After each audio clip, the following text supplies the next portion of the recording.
Assalamualaikum warahmatullahi wabarakatuh. Alhamdulillahi rabbil alamin. Wassalatu wassalamu ala ashrafil anbiya wal mursalin. Sayyidina wa nabiyina maulana Muhammadin bil qasimil amin wa ala alihi wa sahbihi ajma'in.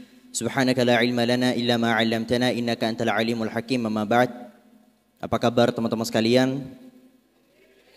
Semoga Allah Subhanahu wa taala senantiasa memberkahi kehidupan teman-teman sekalian dimanapun bumi Allah yang sedang teman-teman pijak. Sebelumnya perkenalkan, nama saya Husen. Saya adalah seorang bahasanya? TikToker kalau kata orang sekarang. Dulu istilah TikToker adalah sebuah panggilan yang amat sangat bikin saya geli. Saya gak suka dipanggil TikToker, dipanggil selebgram juga gak suka. Tapi ya mau gimana, itulah kenyataannya. Oke, pertama ketika ngebahas tentang sosial media itu kalau kita boleh jujur sekarang, hampir lebih dari 50% kehidupan manusia itu dihabiskan di media sosial. Apalagi di zaman yang penuh dengan globalisasi seperti ini. Pertukaran informasi yang luar biasa, yang gila-gilaan. Tentu ini ada dampak positif dan dampak negatif. Kita bahas dari dampak negatifnya dulu. Dampak negatif yang saya rasakan sendiri terhadap pribadi diri saya adalah kita terlalu suka pada informasi yang sifatnya instan. Kita jadi tidak suka untuk bergerak, untuk berikhtiar lebih kuat lagi untuk memperoleh informasi. Sehingga dengan hadirnya sosial media, di mana informasi bisa diperoleh dengan amat sangat instan, maka saya sebut kita itu subjeknya saya dan kalian. Jadi saya juga termasuk di sini. Gara-gara media sosial ini, kita lebih suka pada informasi-informasi yang instan yang membuat kita malas untuk baca buku. Karena baca buku itu kan informasi, anggap aja tujuan dari informasinya itu Allah itu satu, tapi dari awal mukaddimahnya masih banyak. Nah, gara-gara sosial media orang-orang itu gak suka mukaddimah. Makanya platform yang paling disukai oleh masyarakat sekarang, yang sekarang bahkan YouTube hampir dibabat habis, Instagram hampir dibabat habis, semua platform-platform hampir dibabat habis oleh satu aplikasi, nama aplikasinya TikTok. TikTok itu racun. Kalau teman-teman yang bilang racun mungkin kurang didengar ya. Tapi di sini saya yang mau bilang racun. TikTok itu, belum centang biru. Belum. TikTok itu racun. TikTok itu jahat. Saya bahkan beberapa kali, jujur banget, wallahi saya sempat ingin berhenti dari TikTok. Saya gak kuat dengan informasi yang sebegitu. Dalam satu hari kita bisa memperoleh ribuan informasi sekejap. Yang informasi itu gak jelas, ini benar apa enggak. Jadi ini, ya Allah, fitnahnya luar biasa. Kita jadi tahu masalah rumah tangga orang, gak usah. Kalau dulu harus ke TV, harus ini. Enggak, ini sekarang sambil tidur ngadep kanan ada HP, kita udah tahu tuh. Rumah tangga si A gimana sekarang, rumah tangga si B udah gimana sekarang. Fitnah luar biasa. Dan berkumpulnya informasi-informasi yang tidak penting di otak, itu membuat kita itu tidak bisa mencerna informasi-informasi yang penting. Karena udah full sama informasi yang gak penting. Kita tahu sekarang Raffi Ahmad kemana. Kita tahu sekarang Lucinta Luna gimana, kita tahu sekarang Taehyung tahu ini itu. Kita udah tahu semua. Gara-gara bertumpuknya informasi-informasi yang sebenarnya tidak penting bagi kita, akhirnya informasi-informasi yang penting itu gak punya ruang tempat di otak kita. Gak punya ruang, gak dikasih ruang. Itulah alasan kenapa saya mau berhenti TikTok itu. Saya sempat mau berhenti TikTok full. Tapi saya duduk lagi. Saya mikir lagi. Kalau misal saya berhenti TikTok, kira-kira Allah bakalan nanyain saya enggak? Ini pertanyaan yang saya tanya dengan diri saya sendiri. Kira-kira kalau misal saya berhenti TikTok, Allah bakalan nanyain saya apa enggak ya? Kan setiap perbuatan hamba Bani Adam, akan dihisap semuanya. Allah memberikan saya amanah, jumlah pengikut yang sebanyak ini, 5,6. Iya. Wow, tepuk tangan dulu. Itu bukan kebanggaan itu. Saman piro? Enggak. 5 berapa? 0,5 ya. Itu pun besoknya merotol gitu ya. Oke, sudah? Oh iya. Itu sebenarnya bukan kebanggaan. Sampai mana saya tadi? Oh, sampai mau berhenti. Saya bertanya, kira-kira ketika Allah Subhanahu wa taala memberikan saya amanah sebanyak ini, terus saya tiba-tiba berhenti di tengah, stuck. Blas gitu. Saya tinggalkan semuanya. Ini kita bahas dari sisi negatifnya. Kira-kira apa yang bisa jawabannya akan saya berikan kepada Allah Azza wa Jalla? Akhirnya ya sudahlah, saya memilih untuk tetap berada di jalan ini, tapi mungkin konten-kontennya gak kayak dulu lagi. FYP-nya saya pilih-pilih. FYP-nya itu saya gak mau masuk FYP Indonesia. FYP saya itu bukan Indonesia, rata-rata itu Arab Barat. Arab Barat. Kenapa saya milih FYP yang kayak gitu? Kita sebenarnya bisa milih FYP. Jadi setiap kali muncul yang aneh-aneh, not interested, sehingga akhirnya nggak muncul. Karena FYP di Indonesia ini berdampak langsung terhadap kehidupan kita. Kehidupan bermasyarakat. Kalau semisal teman-teman ngomongin artis A, saya tahu dia ngomongin siapa. Dan akhirnya saya bawaannya pengen ikut. Nah kalau semisal ternyata ikutin luar, siapa yang paham bahasan luar ya kan? Masa sekarang lagi ngomongin siapa, susah. Itu masih dampak negatif yang pertama. Dampak negatif yang kedua, pertama adalah kecanduan punya followers banyak. Yang akhirnya kenikmatannya hilang. Kenikmatan yang selama ini diberikan oleh Allah kepada kita, entah itu sifatnya baik atau buruk, ketika diberikan terus menerus, maka tidak lagi bersifat nikmat. Dulu saya ketika pertama kali punya followers banyak, itu rasanya seneng banget. 100.000 followers, 1M. Sekarang nambah lagi. Ya udah. Sekarang nambah lagi. Udah hilang. Kenikmatan dari sana udah hilang. Dulu di awal dibilang ganteng itu senang banget. Terbang rasanya. Iya. Dulu tuh terbang rasanya. Wah idaman banget. Wah saya tuh gitu. Kasihan nih sebelah ini. Gak ada yang pernah bilang ganteng. Sudah gini-gini tuh gak pernah bilang ganteng ini. Sekarang hal kayak gitu hampa. Bahkan ketika diucapkan oleh orang-orang terdekat, kan jadi sayang kan? Harusnya kata-kata yang bisa diucapkan oleh orang terdekat seperti mungkin orang tua atau siapapun yang dekat dengan kita, kita kan merasakan nikmat dari sana. Saya udah hilang perasaan nikmat dari sana. Jadi mungkin beberapa hal itu dianggap nikmat bagi orang lain, tapi justru menjadi barang yang hampa bagi kita. Sama seperti duit dan sebagainya. Itu baru dampak negatifnya. Dampak positifnya banyak juga. Dampak positifnya pertama sebagai sarana dakwah yang luar biasa yang kita sebenarnya kalau misal bisa mempermainkan algoritmanya, entah itu algoritma TikTok, algoritma Instagram, algoritma YouTube dan sebagainya, kita bisa membuat perubahan yang besar di bumi Indonesia ini. Karena semua yang ada di Indonesia ini, semua ini banner. Yakin banner ini gak terinspirasi dari video-video yang bermunculan di internet sebelumnya. Akhirnya niru, akhirnya di template, akhirnya dibikin acara kayak gini. Hampir 90% atau kurang atau lebih, itu kita dipengaruhi oleh keberadaan media sosial. Sehingga media sosial ini harus kita kontrol. Sebelumnya media sosial selalu dikuasai dengan yang batil, dikuasai dengan hal-hal yang buruk. Makanya satu-satunya cara untuk menangkal berbagai macam perkara-perkara yang batil adalah dengan cara mendatangkan perkara-perkara yang hak. Qul ja'al haqqu wa zahaqal batil. Ketika kebenaran datang, dibikin viral, dibikin begini dan begitu, akhirnya hal-hal yang batil itu makin berkurang karena mereka merasa tidak punya ruang. That's why salah satu konten yang selalu saya berikan kepada netizen itu adalah, ayo setiap ibadah yang kita lakukan itu kontenin. Mungkin bertentangan dengan beberapa ulama, tapi mungkin sepakat dengan beberapa ulama yang lain. Sepakat dengan ulama yang lain, saya dengar sendiri dari salah satu bahasan ulama. Kita hidup di zaman dimana ibadah ini harus dipamerin. Ibadah itu harus dipamerin. Orang ngaji harus dipamerin. Saya dulu ketika bikin story ngaji itu iseng. Cuma iseng doang. Sekarang saya bikin story itu diniatin. Setiap kali saya ngaji, saya hadir majelis, saya storyin. Kenapa? Karena saya menemukan banyak sekali orang-orang di DM yang bilang gini, Husen, gara-gara aku sering lihat kamu bikin story kayak gini, akhirnya aku mau hadir ke majelis dekat rumah. Aku mau mondok, aku mau ngaji. Mereka melihat aktivitas-aktivitas mereka, kita sebagai public figure, dan akhirnya ikut tergerak untuk melakukan tindakan-tindakan yang sama. Kalau misal disuruh, kita suruh mereka, ayo ngaji, ayo ngaji. Tapi dia diberikan contoh kalau ngaji itu fun, hasilnya begini loh, seneng loh begini. Akhirnya mereka ikut tergerak.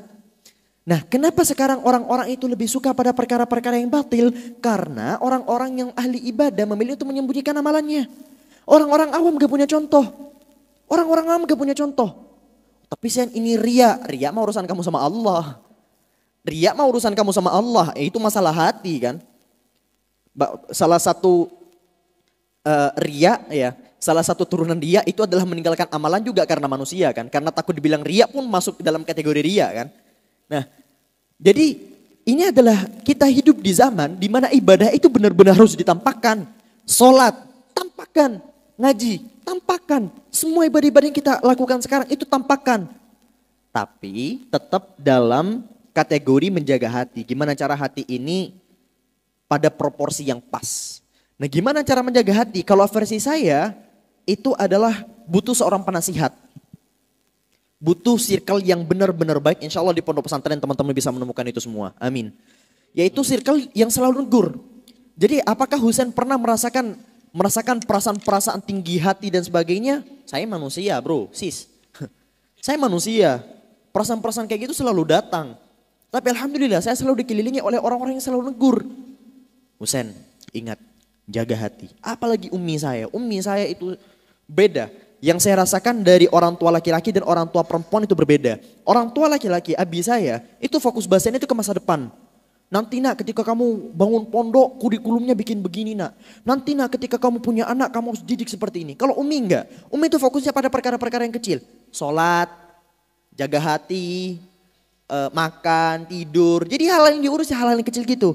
Makanya saya urusan hati ini penasihat tertinggi saya itu adalah orang tua perempuan yang selalu negur saya jaga hati, jaga hati, jaga hati.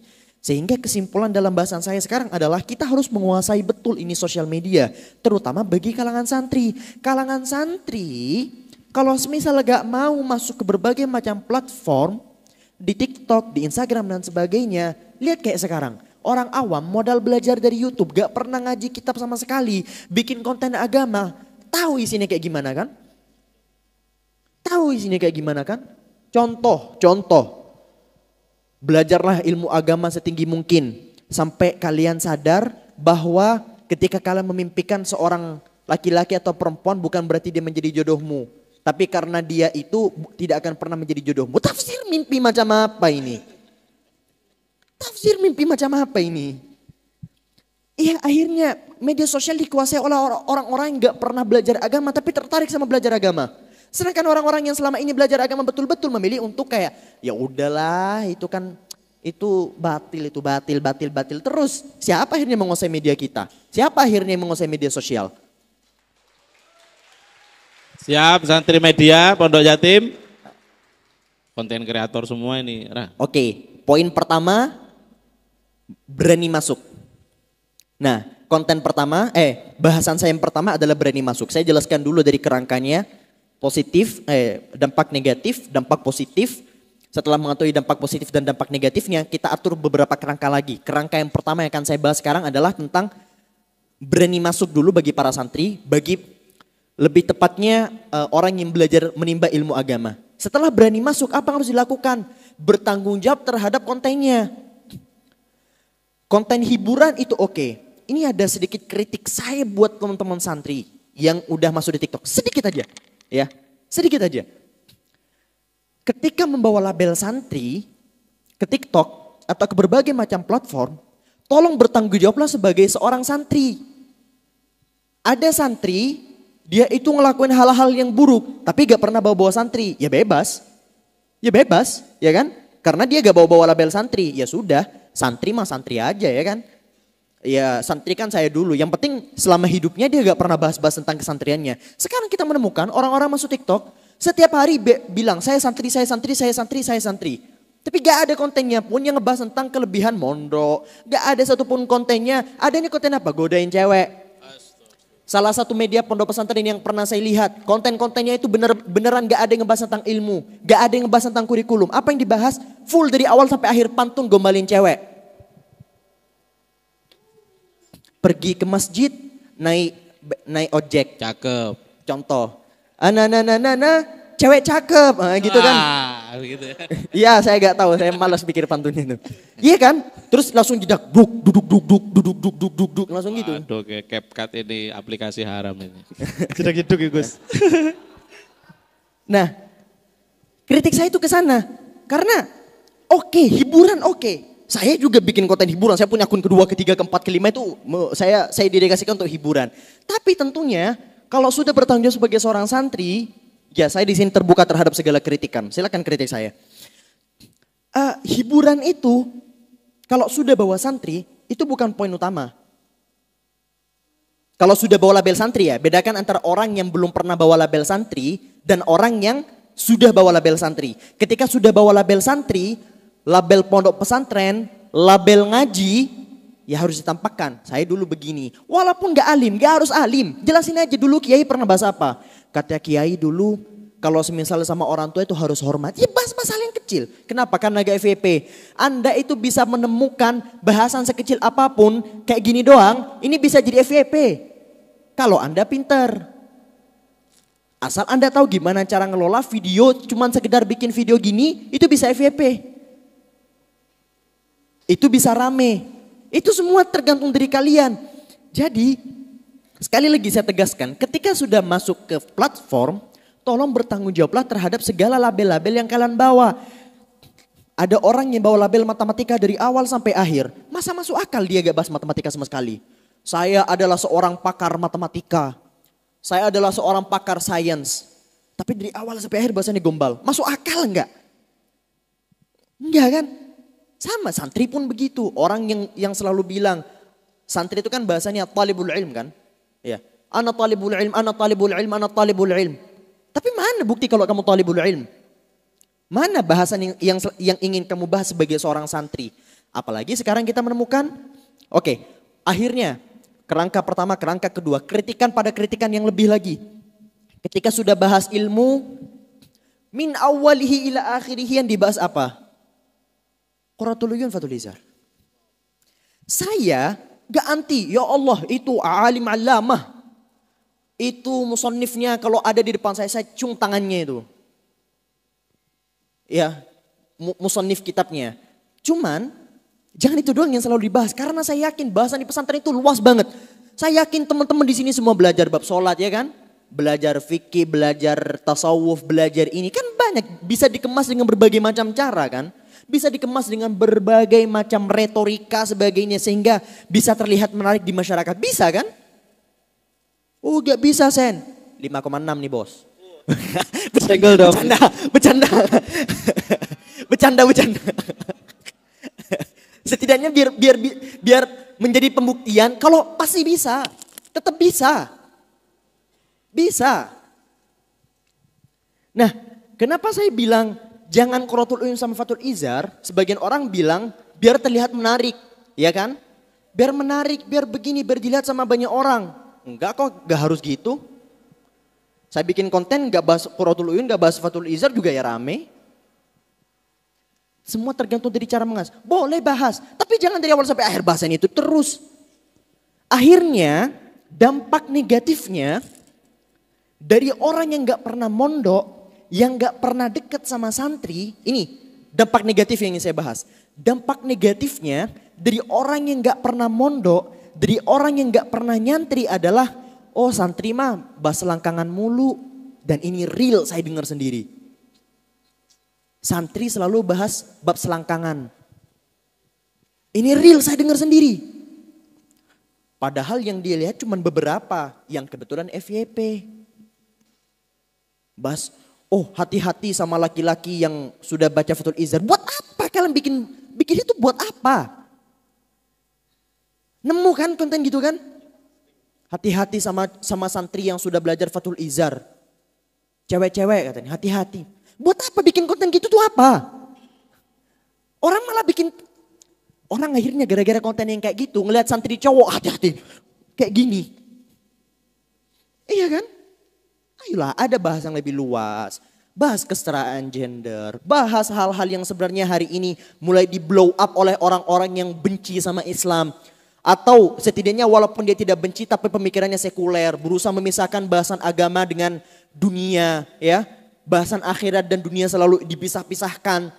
Ayolah bahasa halal yang selama ini kita kuasai bersama sebagai seorang santri.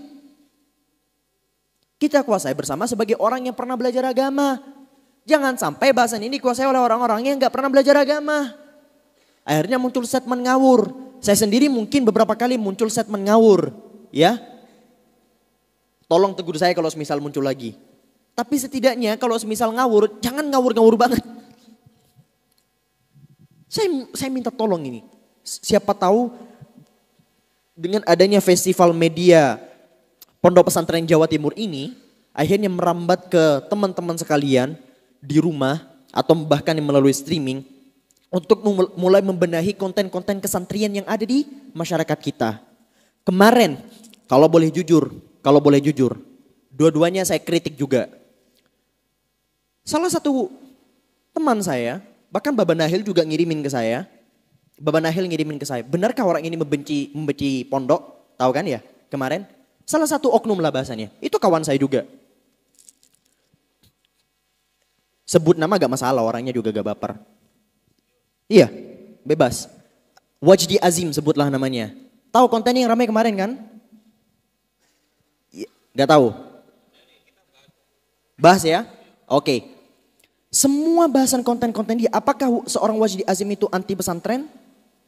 Sebenarnya saya sudah kritik secara langsung. Teman-teman bisa tanyakan langsung kepada yang bersangkutan, saya kritik langsung. Cara kamu ini gak benar bro, saya bilang.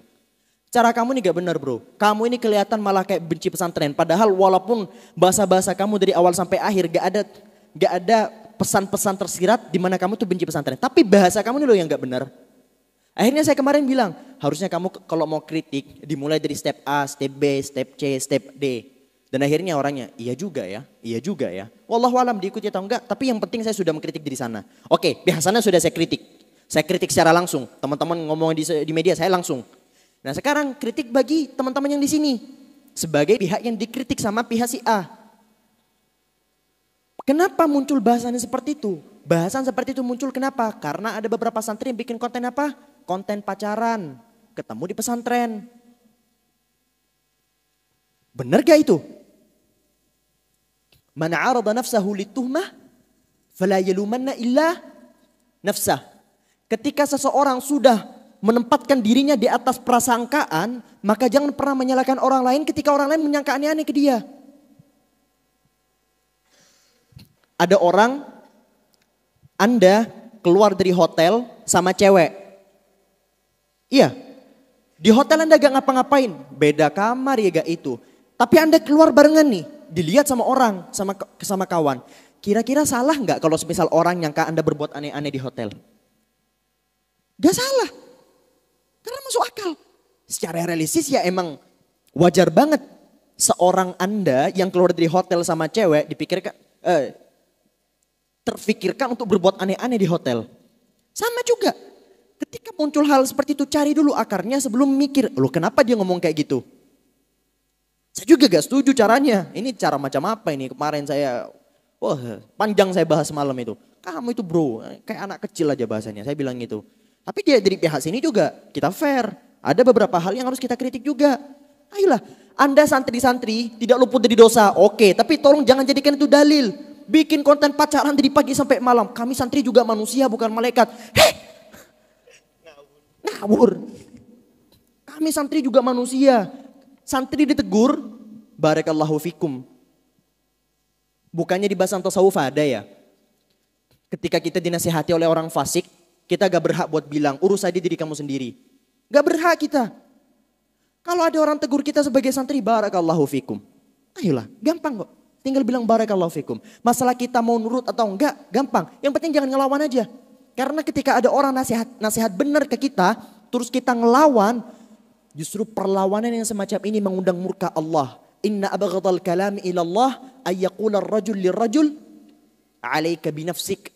Sesungguhnya perkataan yang paling Allah Azza wa Jalla benci ketika seorang menasihati saudaranya, kemudian dia berkata, alaika binafsik, urus saja diri kamu sendiri. Atau bahasa sekarang kalau kita turunkan ya, kiaskan bahasa, ya gue Gue juga manusia nih bro. Anda sebagai santri punya dosa, oke. Tapi tolong jangan dikontenin. Tolong jangan dikontenin, sudah. Dosa Anda ya Anda keep buat Anda. Jangan termasuk dari kalangan orang-orang yang senantiasa al-mujahirin bil ma'asi. Rasulullah sallallahu alaihi wasallam bersabda dalam hadisnya bahwasanya semua dosa Bani Adam diampuni oleh Allah kecuali mujahirin bil ma'asi. Dan orang yang mujahirin bil ma'asi salah satu golongan yang halal untuk digibahin. Imam Nawawi menyebutkan di situ. Salah satu golongan sebelum Imam Nawawi, Imam Hasan Al-Basri juga ada. Salah satu golongan yang halal digibahin itu siapa? Mujahirin bil ma'asi. Jadi kalau kalian konten sebagai santri, konten pacaran sana sini terus digibahin, ya halal lah. Terserah saya dong. Ya Anda sendiri yang nge-up. Sadari konsekuensinya. Barakallahu fikum. Sudah? Pertanyaan itu aja? Sudah. Subhanakallahumma wa bihamdika asyhadu an la ilaha illa anta astaghfiruka wa atubu ilaik. Assalamualaikum warahmatullahi wabarakatuh. Luar biasa, sangat singkat sekali. Ada poin-poin yang bisa jenengan ambil sudah ya. Jadi intinya memang media sosial sekarang ini pengaruh sekali. Jadi kalau memang Anda memandang di sosmed itu ada kebatilan, itu bisa dihilangkan dengan cara membawa kebaikan di situ. Itu salah satu dari program media Pondok Jatim ya seperti itu maksudnya jenengan seperti itu.